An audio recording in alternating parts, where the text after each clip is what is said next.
매장에 계속 앉아 있는다고 해서 어떤 지식이 머릿속에서 막 폭발하는 것이 아니거든요. 새로운 지식을 계속 머릿속에 집어 넣어야 그런 것들이 많이 모였을 때 거기서 이제 펑 하고 폭발하는 거거든요. 장사 그까이까 뭐 대충 하면 돈 벌리는 건 줄 알았죠. 타이슨이 그런 말을 했었죠. 뒤지게 맞기 전에는 다들 계획이 있다고.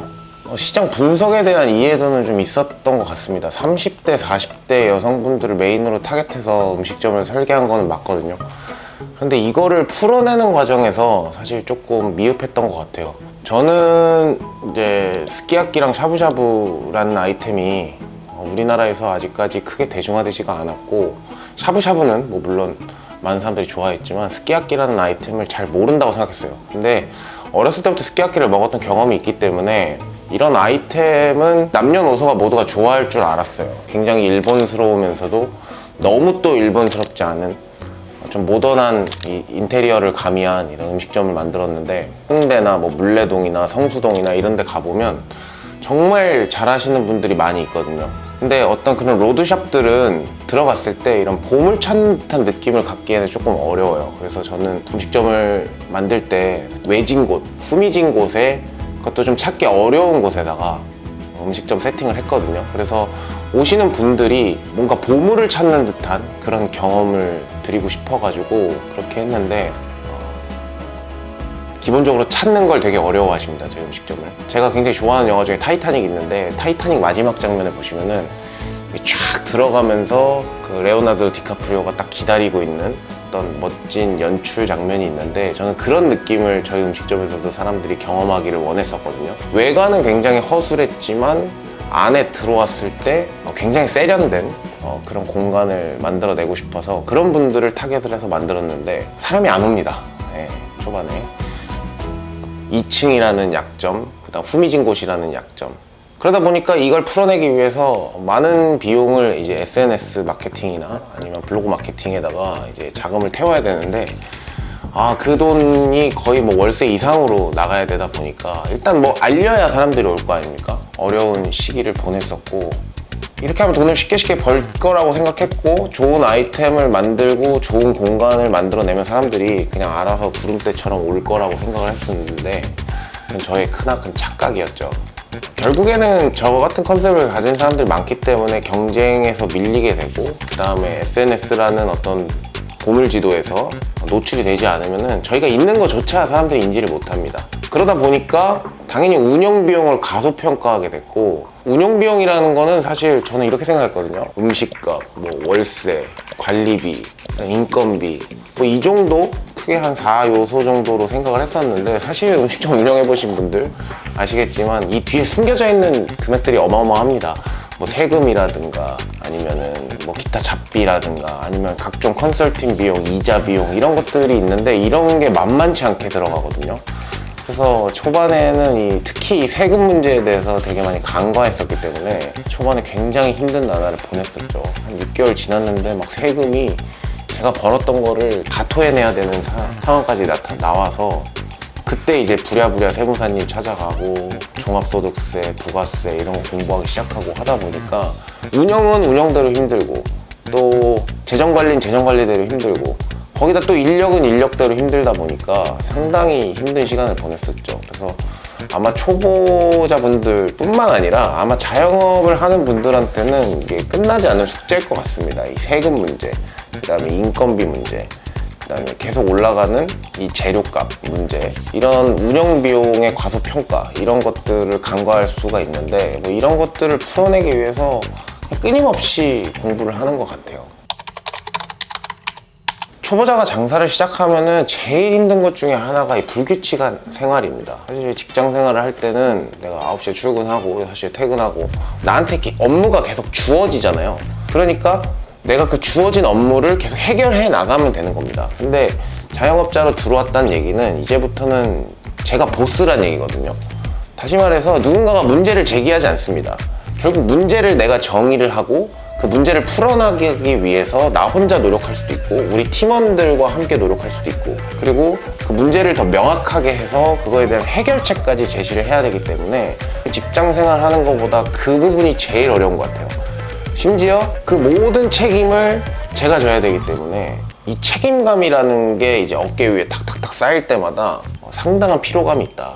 그리고 또 이거는 외적인 부분인 건데 저는 사실 이제 돌아다니려고 많이 노력을 하거든요. 그래서 이제 핫한 뭐 성수동이나 압구정 로데오나 아니면 연남동이나 이런 데들 잘한다고 하는 데들을 한 번씩 가보는데 그럴 때마다 사실 심장이 철렁철렁 내려앉습니다. 왜냐면 잘하는 분들이 계속 생겨나거든요. 그리고 새로운 컨셉과 정말 제가 가도 이 집은 정말 좋다라고 하는 집들이 생기는데 이제는 예전에는 그런 맛집을 가면 되게 기쁜 마음으로 맛집을 갔는데 지금은 굉장히 두려운 마음으로 가요. 왜냐면 그런 분들이 사실 잠재적 저희 경쟁자기도 하고 물론 그런 분들 다 응원합니다만 어쨌든 저하고 파이를 나눠 먹어야 되는 거잖아요. 저도 음식점 운영하고 있기 때문에 사람들은 하루에 이제 한두 끼 정도를 사 먹는데 저희 집을 선택하느냐 아니면 다른 경쟁자를 선택하느냐 이런 문제일 텐데 그분들이 잘할 때마다 물론 박수를 칩니다만 마음 한켠에서는 불안함이 타오르죠.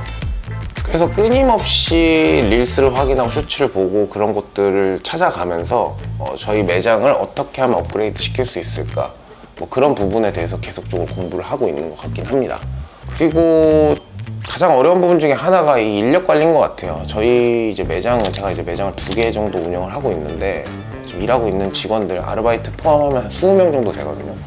그러면은 20명이 전부 나이도 다르고 성별도 다르고 살아온 배경 환경도 다르고 심지어 다 고향도 다 달라요. 그러다 보니까 그들이 갖고 있는 가치관이라든가 아니면 그들이 가지고 있는 성향 이런 것들이 전부 다 다르기 때문에 그들을 하나하나 맞춰가면서 이제 저희 매장을 이끌어 가야 되거든요. 그러다 보면 당연히 갈등이 생길 수밖에 없고 사람들과의 관계에서 문제들이 생길 수밖에 없는데 이제 그런 것들을 해결하기 위해서 굉장히 많은 노력을 해야 된다 라고 생각을 합니다. 그래서 인문학책도 계속 읽고 있고 여러 가지 사람을 이해하기 위해서 옛날 고전도 꺼내서 좀 읽어보고 왜 사람은 저렇게 행동하는가에 대한 심리학 책들도 좀 읽어보고 하다 보면서 맞춰가야 되는데 사실 쉽지가 않아요. 제가 전혀 관심 없는 분야인데 만약에 저희 아르바이트생이나 저희 직원분이 그런 거를 좋아한다 라고 하면은 또 재미없는 내용들 내가 별로 관심 없는 내용들도 들여다봐야 되고 그래야 대화가 되거든요. 제가 하고 싶은 말만 하다 보면은 직원들이 다 떠납니다. 그래서 이런 인력 관리적인 부분들이 굉장히 힘들었다. 이게 제가 뼛속까지 P타입이라서 이 J 성향에 있는 사람들 상당히 부럽습니다. 그리고 자영업 할 때 이 J 성향인 사람들이 유리할 거라고 생각을 해요. 왜냐면 이제 음식 장사를 하다 보니까 저희가 어떤 크리에이티브한 일을 만드는 게 아니라 계속 철저한 어떤 계획 아래에서 식당이 운영이 돼야 되거든요. 근데 저처럼 P성향을 가진 사람들은 굉장히 기분파예요. 그러다 보니까 기분이 좋을 때 뭐 세일하고 뭐 기분이 좋을 때 뭐 서비스 드리고 뭐 초반에는 막 그랬었거든요. 그러다 보니까 이게 중구난방이 됩니다. 그러니까 왜냐면 이제 매니저급이나 아니면 점장님급들은 기분파적으로 움직일 수가 없거든요. 저 같은 경우에 사장이니까 그렇게 한다고 치지만 그러면 위계 질서가 무너지고 체계가 무너져 버립니다. 그러다 보면은 사업이 쪼그라들 수밖에 없는 거라고 생각하거든요. 그런 부분들을 극복하기 위해서 더 막 쓰죠. 그래서 노션을 공부해가지고 막 기록을 한다든가 아니면 저만의 다이어리를 만들어서 매일매일 기록을 하고 장부 정리를 하면서 주요 타겟층이 원하는 게 뭔지 지금 시대 흐름이 어디로 가고 있는지 유행하는 음악들은 뭔지 아니면 요즘 사람들이 좋아하는 음식은 뭔지 이런 것들을 전부 다 기록을 하면서 철저하게 준비를 하려고 노력을 하고 있습니다. 이렇게 하다 보면 자연스럽게 운영의 효율성이 올라가게 되고 그런 효율성들이 이제 사람들이 느끼게 되죠. 이 식당은 체계적으로 움직이고 있구나. 그리고 사람들이 느끼는 것뿐만 아니라 어느 정도 이제 자동화가 가능합니다. 그래서 매뉴얼대로 움직이게 직원분들을 세팅을 한다든가 아르바이트들을 움직이게 한다든가 어떤 그런 철저한 준비와 계획과 이런 기록이 없다면은 불가능한 일이거든요. 왜냐면 사람은 매일같이 감정이 변하고 그 다음에 아르바이트생들 같은 경우에는 자주 바뀌기 때문에 매뉴얼이 명확하게 돼 있지 않고 철저한 준비가 없다 그러면 언제든지 식당의 컨디션은 무너질 수 있다. 통일성이 깨질 수 있다. 그러면 물론 한 가지 식당을 운영하는 거야 그렇다 치지만 이거를 4개, 5개 복사해내는 거는 불가능하다. 그래서 철저하게 준비 계획하는 거 철저하게 준비 계획을 해서 어려움을 극복하려고 노력을 하고 있고 또 하나는 이제 네트워킹 협력입니다. 제가 갖고 있는 지식이 한정적이잖아요. 사실 저는 제 그 주방에 있는 분들보다 주방에 대한 이해도가 당연히 떨어질 거라고 생각을 해요. 왜냐면 실무자들은 계속적으로 칼을 잡고 야채를 만지고 설거지를 하고 그러다 보니까 실무적인 능력이 저보다 더 뛰어날 수밖에 없습니다. 서빙을 하는 친구들은 저보다 더 서빙을 잘할 수 있어요. 손님들을 상대하고 접객하고 그 다음에 나르고 치우고 이러는 프로세스들이 손에 있기 때문에 저보다 훨씬 더 잘할 수 있거든요. 그렇기 때문에 그런 친구들을 단순하게 내가 사장이다라는 입장에서 막 시키는 게 아니라 그런 친구들과 네트워킹을 통해서 계속적인 커뮤니케이션을 해야 된다라고 저는 생각을 하고 있어요. 그러다 보면 사실 믿음이라는 부분, 신뢰라는 부분들이 되게 중요한데 그 사람들을 믿어줘야 됩니다. 저 사람이 혹시 대충 하지 않을까? 저 친구가 혹시 포스기에서 돈을 좀 뽑아가지 않았을까? 뭐 이런 어떤 불신들이 생기게 되면은 일을 효율적으로 하기가 어렵거든요. 커뮤니케이션이 무너지기 때문에. 그래서 저는 일맥상통한다고 생각하는데 철저한 준비를 통해서 계획을 하고 움직이면서 그 다음에 거기서 움직이는 모든 구성원들을 믿어주고 그들과 같이 커뮤니케이션을 해 나가야 이제 30편 매장, 70편 매장을 운영할 수 있다라고 생각을 하고 있고요. 뭐 다른 말로 얘기하면 이제 유연성이 되겠죠. 상당히 유연하게 움직여야 됩니다. 이거는 조금 상충되는 의미일 수는 있겠지만 이게 체계와 설계, 계획 이런 것들도 굉장히 중요하지만 너무 거기에 또 매몰되면 안 돼요. 그 상황에서 사실 음식점이라는 거는 많은 진짜 불특정 다수의 손님들이 계속 오고 사람이 계속 바뀌기 때문에 그 사람들이 맞게 또 서빙을 하고 음식을 준비해주고 해야 되거든요. 어떤 사람은 뭐 버섯을 먹기 싫다, 어떤 사람은 배추를 많이 넣어달라 이런 분들이 있는데 이제 그런 분들한테 또 거기 유연성에 맞게 고객의 니즈에 맞게 빨리빨리 움직여야 되고 근본적으로 사람들의 컴플레인을 받다 보면은 당연히 유연하게 그들의 컴플레인이 우리 가게 개선이 되는 점이라 그러면은 그런 부분들을 개선해줘야 되고 그래야 사업이 지속적으로 영위할 수 있다, 계속 업그레이드 될 수 있다, 저는 이렇게 생각을 하고 있습니다. 그러다 보니까 당연히 학습하고 교육받고 이러는 것들이 굉장히 중요하다고 생각을 해요. 뭐 이거는 매장에 계속 앉아 있는다고 해서 어떤 지식이 머릿속에서 막 폭발하는 것이 아니거든요. 새로운 지식을 계속 머릿속에 집어넣어야 그 지식들이 뭐 예를 들어 10개를 받았다고 했을 때 3, 4개 정도가 머릿속에 남고 그런 것들이 많이 모였을 때 거기서 이제 펑 하고 폭발하는 거거든요. 그래서 계속적인 독서 그리고 끊임없는 교육, 단순하게 뭐 어떻게 하면 식당 성공하는 거냐, 작은 식당에 성공할 수 있는 방법, 뭐 이런 어떤 국한돼 있는 섹션만 보는 게 아니라 뭐 인문학 쪽 도서라든가 아니면 역사 서적이라든가 아니면은 심리학이라든가 심지어 뭐 소설 같은 것들도 읽으면서 많은 부분들을 배우고 그 다음에 그 배움을 통해서 우리 매장에다 접목시킬 수 있다라고 저는 믿고 있는 사람입니다. 그래서 만약 다시 장사하라 그러면 장사할 거냐? 저는 안 합니다. 왜냐면은 이렇게 힘든 줄 몰랐어요. 일단은 칼을 뽑았기 때문에 일단 가야 될 건 가야 되는 거고, 그러니까 사업은 계속 할 것 같아요. 근데 음식 장사 다시 할 거냐? 라고 했을 때 거기에는 이제 물음표가 뜰 것 같아요. 물론 즐겁습니다.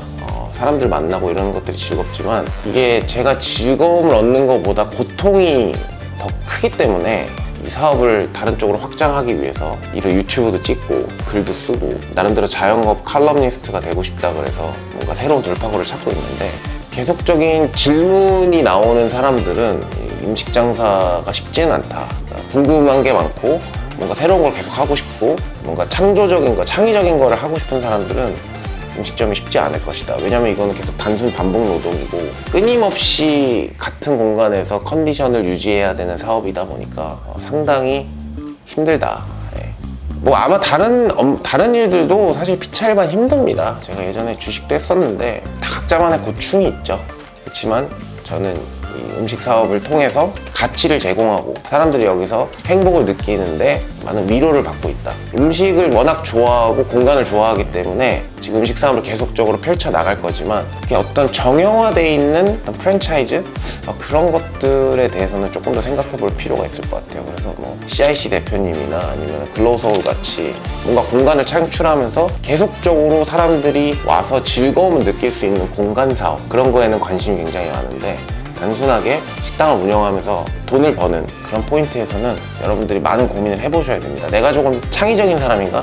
내가 조금 재밌는 일을 추구하는 사람인가? 이런 분들한테는 조금 더 생각을 해볼 여지가 있다, 이렇게 말씀드릴 수 있을 것 같아요. 음식점을 운영하는 거는 되게 즐거운 일입니다. 사람들이 제가 준비한 음식을 먹으면서 기뻐하고 제가 준비한 이 공간에서 사람들이 많은 어떤 새로운 만남과 그다음에 어떤 비즈니스 계약 이런 것들이 일어나는 거를 볼 때 즐거움을 느끼는 포인트라고 생각하거든요. 그래서 지금은 즐겁게 장사를 하고 있다, 이렇게 말씀드릴 수 있을 것 같네요.